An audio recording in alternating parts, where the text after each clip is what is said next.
कृषी मंत्र्यांविरोधात स्वाभिमानी शेतकरी संघटना आक्रमक झालेली आहे। धनंजय मुंडे अवयव विकणार असतील तर ते घेऊ म्हणत यवतमाळचे जिल्हाध्यक्ष मनीष जाधव यांनी जोरदार प्रत्युत्तर दिलेले आहे। त्यासाठी 5 एकर शेती विकण्याची तयारीही दाखवलेली आहे। हिवाळी अधिवेशनादरम्यान स्वाभिमानीने हल्लाबोल मोर्चा काढला।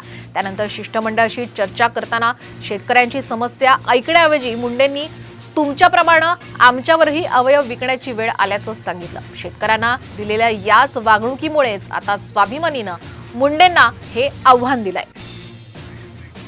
आम्ही आमचे अवयव विक्री काढलेले आहे, तरी आमची शासन दखल घ्यायला तयार नाही।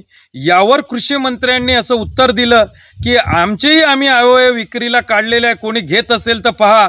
मी या वक्तव्याचा जाहीर निषेध करतो आणि आपल्या माध्यमातून धनंजय मुंडे साहेबांना सांगतो की मी त्यांचे अवयव जर विक्रीला असतील तर मी त्यांची अवयव घ्यायला तयार आहे। माझी 5 एकर शेती विकून आणि ज्यांच्या किडन्या निकाम्या झाल्या असतील त्यांची किडनी त्यांना रोपण करण्यासाठी मी विकत घेतो।